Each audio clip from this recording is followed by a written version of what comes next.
তো আন্না রাসূলুল্লাহ রাসূলুল্লাহ সাল্লাল্লাহু আলাইহি ওয়াসাল্লাম বলেছেন, ইজা নাআসা আহাদুকুম ওয়া হুয়া ইউসাল্লি, তোমাদের কোনো ব্যক্তি যদি সালাত অবস্থায় ঝিমায় বা কোনো ব্যক্তির যদি তন্দ্রা আসে, ওয়া হুয়া ইউসাল্লি, সালাত অবস্থায় সালাত শুরু করেছেন কিন্তু খুব ঝিমাচ্ছেন, তন্দ্রা আসছে, ফালিয়ারকুদ, তাহলে যেন শুয়ে যায়, ঘুমিয়ে যান। রাকাদা ইয়ারকুদ, রুকুদ মানে নও, ঘুমিয়ে যাও। হাত্তা ইয়াযহাবা আনহুন নাওম, কতক্ষণ ঘুমাও? যতক্ষণ পর্যন্ত তোমার ঘুমের যে চাপ সেটা চলে না যায়, ঘুমের চাপ চলে যাওয়া পর্যন্ত ঘুমাও। ফাইন্না আহাদাকুম ইযা সাল্লা, কারণটা কি? যে খুব ঘুম চাপছে, ওই অবস্থায় সালাত পড়তে রাসূলুল্লাহ নিষেধ করেছেন। সালাত সেই সময় না পড়ে ঘুমিয়ে পড়া। এখন এই সালাত ফরজ সালাত না নফল সালাত বোঝানো হয়েছে, আর সেই ঘুমের চাপটা কি ধরনের, এসব বিস্তারিত আলোচনা সাপেক্ষ, আলোচনার প্রয়োজন রাখে। কেন, কারণটা কি? ঘুম চাপলে ঘুমিয়ে যান, সালাত পড়িয়ে না ঘুমের চাপ থাকা অবস্থায়। ফাইন্না আহাদাকুম, কারণ হচ্ছে যে তোমাদের কোনো ব্যক্তি যা সাল্লাহ নাইস, ঝিমানো অবস্থায় যদি সালাত আদায় করে, ঘুম চাপছে, তন্দ্রা আসছে তো, আর যদি ওই অবস্থায় সালাত আদায় করতে থাকে, লা ইয়াদরি, সে জানে না, ঘুমের যদি চাপটা প্রকোপ খুব বেশি থাকে, খুব চাপ থাকে, জানে না, টেরি পাবে না, লাআল্লাহু ইস্তাগফির, হয়তো সে আল্লাহর কাছে ক্ষমা চাইছে, মানে তার মনটা চাইছে আমি আল্লাহর কাছে দোয়া করছি, কল্যাণমূলক কিছু চাইছি, সেটা আল্লাহর কাছে ক্ষমা চাওয়াই হোক, ইস্তিগফারই হোক, অথবা এই রকম যে কোনো কল্যাণমূলক ভালো কিছু চাইছে, অথবা মন্দ অনিষ্ট থেকে আশ্রয় চাইছে, তার উদ্দেশ্যটা কিন্তু এটা। কিন্তু যেহেতু সে বেখেয়াল হয়ে যাচ্ছে ঘুমের চাপের কারণে, ফায়াসুব্বা নাফসা, কিন্তু সে আল্লাহর কাছে ক্ষমা না চেয়ে, রহমত না চেয়ে, এসে নিজেকে গালমন্দ করছে বা নিজেকে ভর্ৎসনা করছে বা নিজেকে অভিশাপ দিচ্ছে, বদদোয়া করছে। এখানে সাব্বুন নাফস মানে বদদোয়া দিচ্ছে সহজ ভাষায়। হয়তো সে আল্লাহর কাছে ক্ষমা না চেয়ে নিজেকে বদদোয়া দিচ্ছে, আল্লাহ তুমি আমাকে ক্ষমা করিও না। এটা তো হইতে পারে, হুঁশ নেই, কি বলছে তার জানে না। কারণ মানুষ যখন ঘুমের চাপে থাকে আর হুঁশ থাকে না, তখন কি বলতে কি বলে বোঝা যায় না। অনেক সময় গাল দেয়, অনেকে ঘুমের অবস্থায় তাকে কিছু বলেন তো গালাগালি করছে, ভাষা খারাপ গালাগালি করছে। ভালো মানুষ অনেকে ঘুমের অবস্থায় কোরআন তেলাওয়াত করছে, দিনে যা করেছে তাই বলছে, জি, দিনে ঝগড়া করেছে, ঝগড়া ওইগুলোই তর্ক করছে, ঘুমের অবস্থায় মনে হচ্ছে, করে না। তো ঘুমের অবস্থায় সালাত পড়বে না কেন? কারণ তার নিয়ত হয়তো, আর সালাত পড়তে শুরু করেছে এই জন্য যে আল্লাহর কাছে ক্ষমা পাবো, ক্ষমা চাইবো, আল্লাহর কাছে রহমত চাইবো, কিন্তু রহমত না আছে, আল্লাহর জহমত চাইছে, আযাব চাইছে, সে নিজেকে অভিশাপ দিচ্ছে, লানত করছে, এটা তো হতে পারে। আরেকটি হাদিস আছে, পড়িনি, তারপর বিস্তারিত আলোচনা করব, যেটি ইঙ্গিত করেছি। 213 নম্বর হাদিস, সাহাবী বর্ণনাকারী হচ্ছেন আনাস রাদিয়াল্লাহু তাআলা আনহু, আনিন নবী সাল্লাল্লাহু আলাইহি ওয়াসাল্লাম, তিনি নবী সাল্লাল্লাহু আলাইহি ওয়াসাল্লাম থেকে বর্ণনা করছেন, ইজা নাআসা ফিস সালাতি, কোনো ব্যক্তি যখন সালাতে ঝিমাবে বা কোনো ব্যক্তির তন্দ্রা আসবে, ফালিয়ানাম, তখন সে যেন ঘুমিয়ে যায়। নামায়ানামু থেকে ঘুমিয়ে যায়, ফালিয়ানাম আমর গায়েবের সেগা, যেন ঘুমিয়ে যায়। হাত্তা ইয়ালাম মা ইয়াকরা, যতক্ষণ পর্যন্ত যা সে পাঠ করছে, সূরা দোয়া উপলব্ধি না করে, উপলব্ধি করা পর্যন্ত সে যেন ঘুমিয়ে যায়। কি পড়ছে সে যেন বুঝতে পারে, বুঝে সুঝে পড়ছে, এইরকম অবস্থা হওয়া পর্যন্ত যেন ঘুমিয়ে যায়। এই ছিল দুটো হাদিসের বিষয়বস্তু এক, যে ঘুমের চাপ থাকলে সালাত পড়তে হবে না, কি করতে হবে? ঘুমিয়ে যেতে হবে। প্রথম কথা বলবো যে এই হাদিসগুলি মূলত রাতের সালাতের সাথে সম্পর্কিত, অর্থাৎ তাহাজ্জুদের সালাতের সাথে সম্পর্কিত, কিয়ামুল লাইলের সাথে সম্পর্কিত। কারণ আল্লাহ রাব্বুল আলামিন ঘুমের জন্য রাতকে বিশেষভাবে সৃষ্টি করেছেন। ওয়াজআলনা নওমাকুম সুবাতা ওয়াজআলনা লাইলা লিবাসা, রাতকে তোমাদের জন্য আবরণ করেছেন। আরাম সে দুনিয়া অন্ধকার হয়ে আসলো, এখন কাজকর্ম করতে অত ভালো লাগবে না যত ভালো লাগবে ঘুমাতে। দিনে আলো হয়ে গেছে, জোনাক হয়ে গেছে, সুতরাং কাজকর্ম করতেই ভালো লাগবে, ঘুমাতে ভালো লাগবে না। এবং ঘুম সেটা অত উপকারীও না শরীর স্বাস্থ্যের জন্য, এটা সবার জানা। তো যেহেতু ঘুমের সম্পর্ক হচ্ছে রাতের সাথে, সুতরাং এই ঘুমের চাপ থাকলে ঘুমিয়ে যাও, সালাত পড়িও না, এই মাসালার বা এই হাদিসের সম্পর্ক হচ্ছে তাহাজ্জুদের সাথে, কিয়ামুল লাইলের সাথে। আর কিয়ামুল লাইল ফরজ নয়, তাহাজ্জুদ মনটা চাইছে তাহাজ্জুদ পড়বো, আর তাহাজ্জুদ পড়া শুরু করেছেন, কিন্তু ঘুম এত চাপছে যে আপনি কিছু বুঝতে পারছেন না কি পড়ছেন না পড়ছেন, বুঝতে পারছেন না, তাহলে ছেড়ে দেন, তাহাজ্জুদ পড়িয়েন না, শুয়ে যান যতক্ষণ পর্যন্ত ঘুম পোড়া না হচ্ছে। ঘুম পোড়া হওয়ার পরে হ্যাঁ ফজর আগে অবশ্যই উঠতে হবে, ঘুম পোড়া হোক আর না হোক, এই নয় যে ফরজ ছেড়ে দিয়ে ঘুমিয়ে থাকবে। ঘুমের যদি চাপ থাকে, যেই চাপে খুব ভালো করে খুশু হচ্ছে না, আসল উদ্দেশ্য কি সালাত পড়া, খুশু বিনয়ী হয়, একাগ্রতা। খুশু হচ্ছে সালাতের ইবাদতের রূহ, আত্মা। শরীরে যদি যতই সুন্দর শরীর হোক না কেন, যতই স্মার্ট মানুষ হোক না কেন, আর যতই বড় আলেম হোক, আর যতই বড় স্কলার হোক, আর যতই বড় বিদ্বান পণ্ডিত হোক দুনিয়ার ক্ষেত্রে, দিনের ক্ষেত্রে, কিন্তু যদি শরীর রূহ না থাকে তো 4 পয়সা মূল্য নেই। তাড়াতাড়ি করে দাফন করো। ঠিক ওই রকমই সালাতের বাহ্যিক আমল রয়েছে, বাচনিক কিছু বলতে হবে, তারপরে অঙ্গ প্রত্যঙ্গের আমল রয়েছে, দাঁড়াইতে হবে, কিয়াম, রুকু, কওমা, সুজুদ, জলসা ইত্যাদি।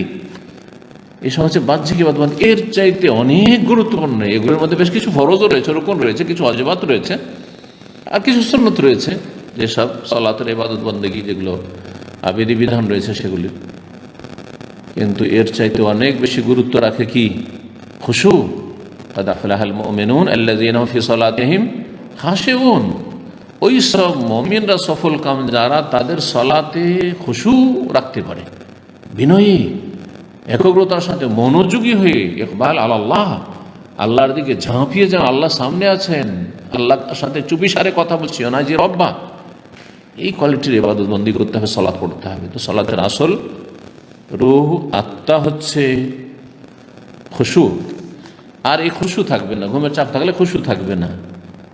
আর সালাত হচ্ছে সুন্নাত, সুতরাং আপনি এরকম কেন চেষ্টা করবেন যেই সালাতের কোনো ফায়দাই নেই, সালাত পড়ছেন আর ঘুমের চাপ, কোনো ফায়দা নেই, সুন্নাত ছেড়ে দেন। এখন তার চাইতে জরুরি আপনি এখন ঘুম নেন, না হলে ফজরটা ঠিক করে পড়তে পারবেন না আপনি।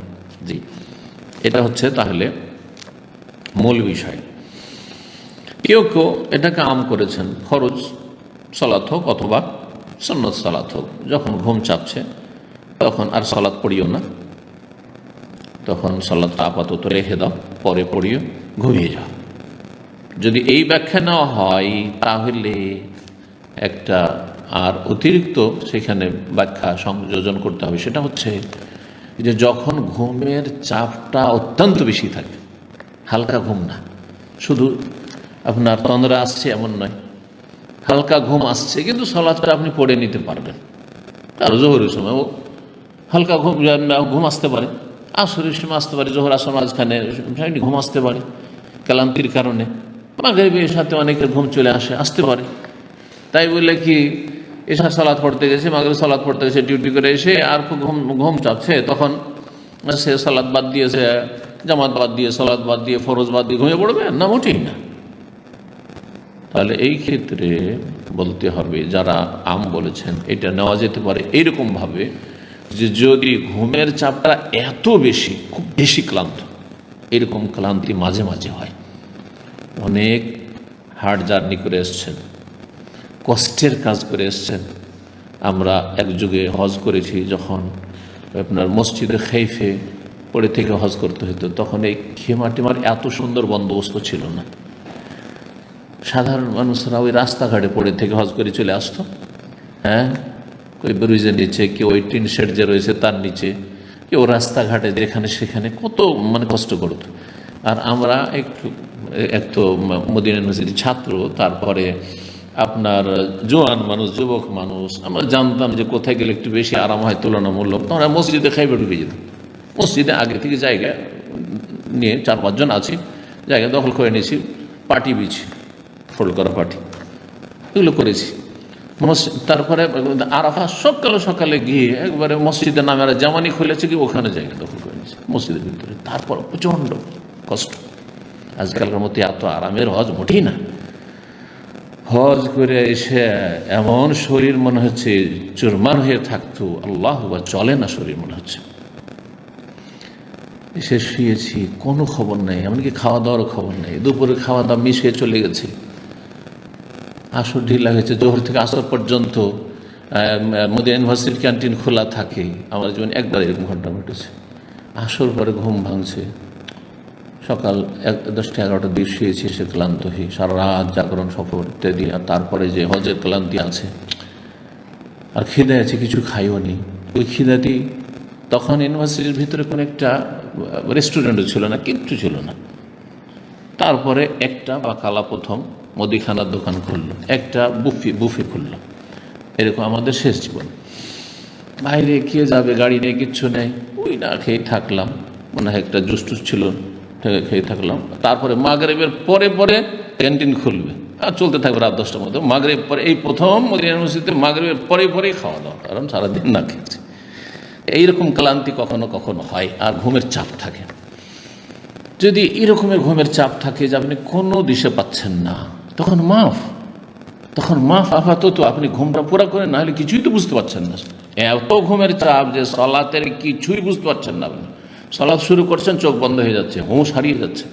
তাহলে তখন ফরজের ক্ষেত্রেও ছাড় আছে, যে আপনি ফরজটাকে ডিলে করেন। আল্লাহ আপনাকে ছাড় দিয়েছেন, আগে আপনি কিছুটা তো ঘুম পুরা করে নেন, যাতে সলাতটাকে উপলব্ধি করতে পারেন যে আমি সলাত পড়ছি, আর কি পড়ছি আর না পড়ছি। তারপরে সলাত আদায় করেন। কখনো যদি এরকম করতে গিয়ে অক্ত পার হয়ে যায়, আল্লাহ মাফ করবেন, কারণ আপনি মুত্তার নিরুপায়ের জন্য অনেক ছাড় আছে শরীরে। দিন যে সহজ, এই বিষয়টি এখানেও ফুটে উঠেছে।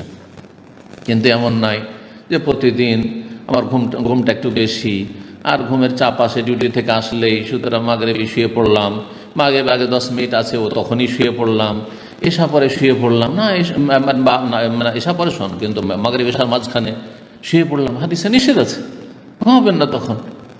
আপনি মোটামুটি সলাৎটা আদায় করে নিতে পারবেন, এবং সলাৎ আপনি যখন আদায় করবেন হুঁশ দিশা ঠিক আছে, তাহলে আপনার জন্য মোটেই জায়েজ নয় যে আপনি এসার সলাৎ মাথায় করে ঘুমিয়ে যাবেন, না, মোটেই জায়েজ নয়। তাহলে যদি এটাকে আম করা হয় যে ফরজ, সুন্নাত, নফল সব ক্ষেত্রে, তাহলে অনেক বেশি চাপ ঘুমের রয়েছে। যখন কোনো আপনি হুঁশ দিশা রাখতে পারছেন না, সলাৎ শুরু করে দিয়ে, তখন আপনার জন্য ছাড় আছে। আর যদি তাহাজ্জুদের ক্ষেত্রে হয়, তখন বলবো যে যদি খুব বেশি ঘুমের চাপ নাও থাকে, কিন্তু ঘুমের একটা চাপ আছে, সলাৎ পড়ছেন কিন্তু মন লাগছে না মোটে, সলাৎ পড়ছেন কিন্তু কোনো কিছু খেয়াল রাখতে পারছেন না, অনেক সময় এরকম হয়ে যাচ্ছে। অনেক সময় সেজদায় গিয়ে পড়ে থেকেই যায়। ছোটোকালে আমাদের হয়েছে, কারণ ছোটো থেকে যেহেতু আব্বা সলাৎ পড়িয়েছে না, সেজদায় পড়ে থেকে গেছে। আমার এক ভাই একদিন তারাবির সলাতে সেজদাতে পড়ে থেকেই গেছে। আমি পাশে আছি, ওকে লাথি দিচ্ছি, গুত্তা দিচ্ছি, উঠছেই না, উঠলোই না, সালাম ফিরে দিলাম, তারপরে উঠাইলাম। কেমন ঘুমের চাপ! তো এরকম ঘুমের চাপে আপনি তাহাজ্জুদ পড়বেন আর তারাবি পড়বেন না, ফরজটা পড়ে চলে আসেন,